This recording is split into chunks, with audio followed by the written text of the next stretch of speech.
Bonjour et bienvenue sur la chaîne YouTube des expériences de la section de physique de l'EPFL.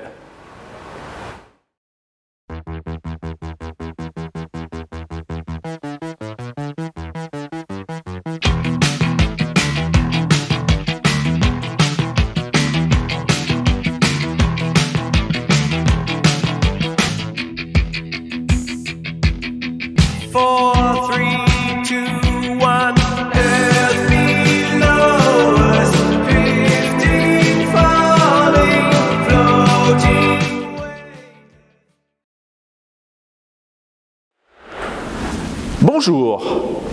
Aujourd'hui, on va comparer un mouvement, qui est le mouvement ici de ce feutre, décrit par rapport à un référentiel fixe, un référentiel d'inertie, qui est le plateau fixe que vous voyez ici. Et on va comparer ce même mouvement tel qu'il est décrit par rapport à un référentiel accéléré, un référentiel en rotation, qui est le référentiel ici de ce disque en rotation. S'il est en rotation, par rapport au plateau fixe, eh bien, il a un mouvement qui est accéléré, il a une accélération centripète. D'accord ? Et on verra que le mouvement de la trace ici du feutre sur le plateau ne sera pas du tout le même lorsque le plateau est fixe et lorsque le plateau est en rotation. D'accord ? Et on verra comment on peut expliquer ceci. Alors, place maintenant à l'expérience. Dans un premier temps, on va faire tourner à vitesse angulaire constante le feutre qui se trouve ici. D'accord ?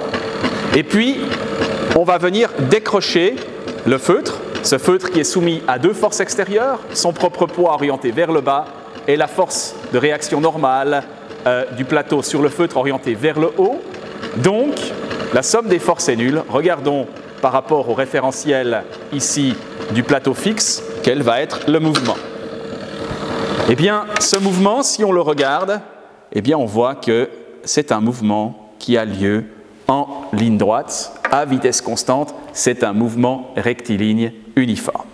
Comparons maintenant ce mouvement au mouvement qu'on obtient lorsque le feutre tourne, se déplace par rapport au disque en rotation.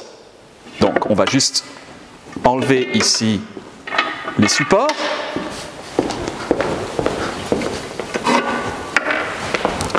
Et on va replacer le feutre.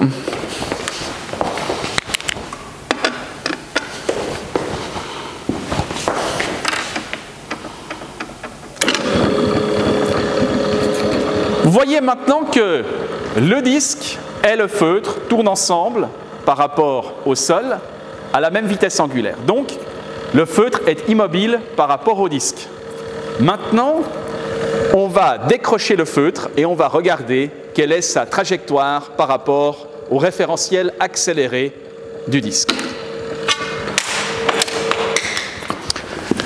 Donc, la trajectoire, on la voit ici.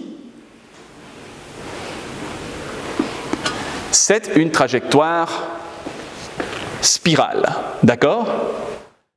Dans un premier temps, lorsque le mouvement a lieu par rapport au disque fixe, comme la somme des deux forces, le poids et la force de réaction normale, cette somme est nulle, ces deux forces se compensent. D'après la loi du mouvement, la deuxième loi de Newton, on a un mouvement rectiligne uniforme, on a le mouvement naturel ici du feutre. D'accord ? Quand le disque est en rotation, par rapport au sol, on a toujours encore le mouvement naturel, qui est un mouvement rectiligne uniforme. Mais attention, comme le disque est en rotation par rapport au disque, la situation est différente. Comme le disque est un référentiel accéléré, il va falloir tenir compte des forces dites d'inertie pour décrire le mouvement de ce feutre, d'accord, qui ne sera plus un mouvement rectiligne uniforme. Clairement, c'est ce qu'on voit ici. On a une spirale logarithmique. Alors, quelles sont ces forces ? Eh bien, on a d'une part la force centrifuge. Cette force centrifuge, elle est orientée ici vers l'extérieur. D'accord ? Elle est radialement orientée vers l'extérieur. Maintenant, vous avez également une autre force qui vient s'ajouter à celle-ci, Cette autre force, c'est la force dite de Coriolis. Cette force de Coriolis, elle est orthogonale au mouvement relatif. Ce mouvement relatif, il a comme vecteur collinaire la vitesse, d'accord? Donc, vous avez la force de Coriolis qui se trouve par là, d'accord? Donc, vous voyez que vous avez une force résultante qui est orientée comme ceci vers l'intérieur, d'accord? Voilà, un instant plus tard, l'objet, le feutre, se trouve par là. Donc là, il est soumis, d'une part, dans le référentiel accéléré du disque en rotation, à la force centrifuge, qui est une force radiale, dirigée donc radialement vers l'extérieur. D'autre part, il est soumis à la force de Coriolis, qui est ici orthogonale à la trajectoire, dirigée vers l'intérieur. D'accord ? Donc, globalement, il va subir une résultante des forces qui est ici dirigée vers l'intérieur, qui contribue à lui donner ce mouvement de rotation spirale. D'accord ? Donc, en tout temps, vous avez ici une force résultante qui est orientée vers l'intérieur, qui va donner cette courbure caractéristique de ce mouvement de spirale logarithmique à notre feutre.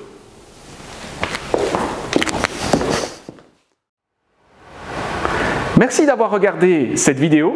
N'oubliez pas de vous abonner à cette chaîne et de mettre un pouce bleu et cliquez ici pour d'autres expériences.